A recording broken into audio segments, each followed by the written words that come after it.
Welcome to Keto Meals and Recipes.com. Today I'm making a keto version of this classic Nantucket cranberry pie. I think you'll love how easy this sugar-free, gluten-free, keto-adapted recipe is to make. The only problem I have with this recipe is the name. To me, this dessert is more of a upside-down cake combined with a really good butter cookie. Before going on, I want to mention that although this recipe has been adapted to be keto, the focus is on keeping the taste as original and authentic so that everyone, even non-keto people, will enjoy it, because during the holidays or any time, food is about enjoying and sharing together. Here's a little bit of food history I want to share with you. When I was researching the origin of a Nantucket pie, I read that it's a vintage New England recipe, which is basically supposed to be a simple cake placed on top of cranberries and chopped walnuts. But to me, as I've already stated, this is more of an upside-down cake, not a pie.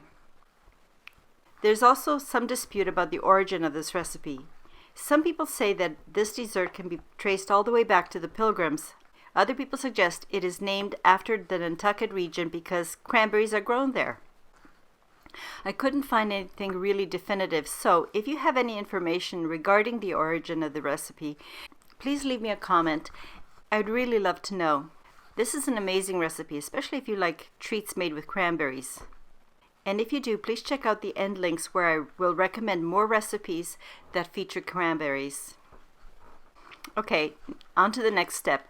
And now, the macronutrient ratio for the Nantucket cranberry pie is 5.1 to 1.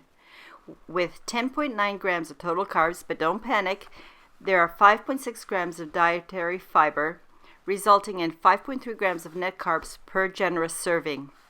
As you can see, there is a lot of dietary fiber.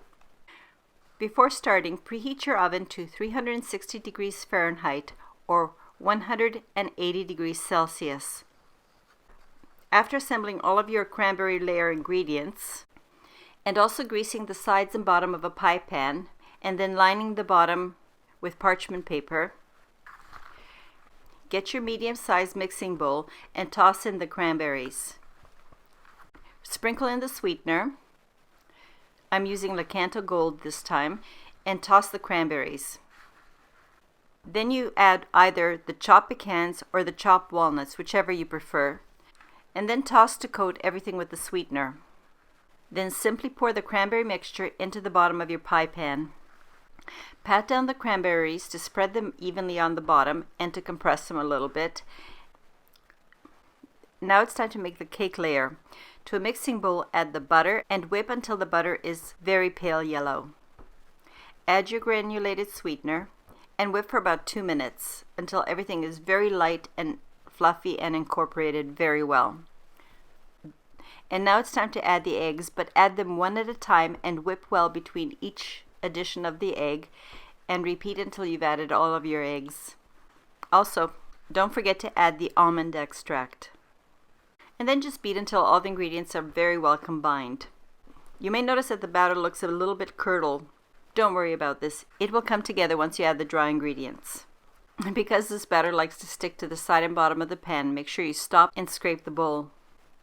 It's time to add the almond flour, the lupin flour, which is what I'm using here, but you can also substitute the lupin flour with coconut flour if you don't have lupin. And as I do with most of my baking, add the glucomannan, also known as konjac root powder. This is a really good binding agent, especially for non-glutinous flours. And then whip to combine until you form a fairly nice, smooth, light, and sticky batter. The next step is to distribute the dough over the entire surface of the cranberry mixture. As you can see, I'm taking the soft batter and using my spatula to help me place and distribute the dough as evenly as I can over the entire surface of the cranberries. Repeat until the entire surface is well covered. Then, without applying any pressure, smooth the surface of the dough. I like to use the back of my spoon. And you're all done. That is all the prep you need to do, and I think you'll agree this is one of the easiest holiday recipes you're going to make. To bake this tasty treat, place the pie pan into the middle position of your preheated oven and bake for about 35 minutes. To make sure that your cake is done, before taking the pan out of the oven, test the cake layer by dipping a toothpick into it. You want to ensure that the cake has been baked all the way through, and if your toothpick comes out moist, give it 5 more minutes, but no longer. Otherwise, your cake will become too hard. Then take your pie pan out of the oven and let it cool in the pan for about 20 minutes. After the 20 minutes, run a knife around the interior edge of the pan. This will help loosen the pie crust. Now, I know that there are 2 ways that people like to serve this Nantucket cranberry pie. Some people like to serve it with the cake side up. However, I like the cranberry layer on top. To flip a pie, it's really easy. I place the serving plate on top of the pan and carefully, but quickly in one movement, flip the cake onto the plate. All that is left to do is to peel off the parchment, if in case the parchment stuck to the cranberries. This time it did not stick to the cranberries when I flipped it over. Oh look, there are a few loose cranberries, so I consider these a little tasty bonus, which allows me to preview how delicious the cranberries are. And here's the finished pie, or is it a cake? I think this looks very seasonal and festive, and oh my god, it smells so heavenly. The New England Pilgrims, or whoever invented this recipe, really got it right. Even after making this several times, I still haven't decided which it is, a pie or a cake or a cookie. But quoting dear Shakespeare, a rose by any other name smells, or in this case, the cake or pie tastes as sweet. You can serve the Nantucket pie as it is, either warm or cooled. Both ways of serving it are delicious. Or you can serve it the way that I like it, with a scoop of plain whipped cream.